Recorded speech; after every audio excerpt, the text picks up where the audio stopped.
I learned about convention of states by listening to different radio programs and specifically wallbuilderslive.com. I always had a love for history, and so I would always tune into wallbuilderslive.com on a regular basis daily, and I learned about convention of states through wallbuilderslive.com. People should support convention of states if they want to get involved in their local government and understand the processes of government and feel like they're really making a difference, and to really experience the fact that they actually do have a voice, and representatives actually will listen to them, and they can actually, they won't always get the results they want from a representative, but they actually could get to opine. And when they get to opine, it builds their confidence, and they can actually share that with other people, and other people can experience that, and that's how they can make a difference. And that's really how people can make a difference with convention of states.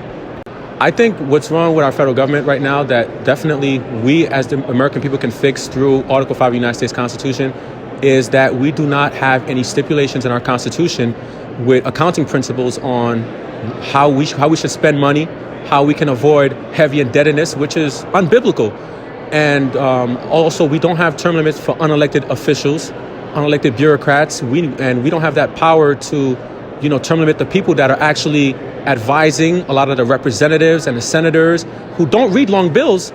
The staffers are the ones who tell them how to vote on a particular bill. These folks are not term limited. And so these unelected people who we can't reach, I definitely think that the American people should have a chance to get their hands on them and get to, a chance to vote them out. And I think Article 5 does that.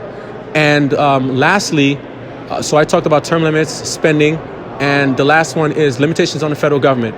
Definitely all the time the federal government wants to get their hands on every issue, and it really causing friction between the state and the federal government. And I think that we can reduce that friction and allow the states to be able to override Supreme Court decisions and even get to look at what laws are being passed and actually get a say and actually feel like they can actually govern their state without the federal government passing a federal law to impede on the values of the people in their states. Absolutely. I attended the summit in Florida, the last summit. It was a great summit, and I just looked around the room and I saw a lot of young folks, and many of the young folks I saw, I normally see them on television a lot. I see them on my YouTube screen, and I was like, wow, look at them. But I got to speak to them, but I got to look at everyone. I was like, there's a lot of potential here. And right now their niche is different. And I know sometimes God will change their positions in life. And I'm like, I see so much potential here of what this country could become. And I just think the fact that I see a young generation like myself involved with convention of states and support convention of states, I think it's hopeful, because there's going to be a next generation that's going to come after us, and they're going to learn from our generation. And it just may not be that the Moses generation takes us there, but perhaps it'll be the Joshua generation. And that's what keeps me hopeful. The fact that I see a young generation there, I see an older generation that is grooming the next generation. Different people are coming out with new programs and new initiatives, starting campuses in their particular states to teach the Constitution for freedom. I see all this thing happen across the country, and I think that it's going to happen. I just don't know how quick it's going to happen, but I think that we are moving in the right direction, and that's what gives me hope. That's what I tend to focus on. That gives me a lot of hope. To go to conventionofstates.com, sign the petition, and definitely look at your email. Check your emails out. Someone will get plugged in with you, and as soon as you get plugged in, I would just say stick on board. Just stay faithful to the end. I mean, I stayed faithful when I got plugged in. I actually, when I got plugged in New York, when I lived in New York, I signed a petition signature, and I waited. And when I least expected it, someone reached out to me, and then I got plugged in with that district captain. I stuck with them. I got all their numbers, and I just remained faithful. I was faithful, even though I lived in the city, New York City, and it took me about 2 hours to travel to where a lot of the gun shows were happening, a lot of the places where people congregate and sign petitions. That's where a lot of events were happening.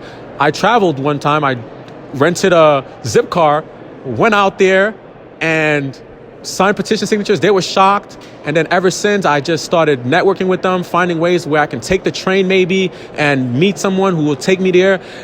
I mean, that's what it's going to take. It's going to take that kind of determination. It's going to be how bad do you want to be involved? That's what it's going to boil down to. That's what it's really going to boil down to. How bad do you want to get involved? How bad do you want to walk in lockstep with what you're saying?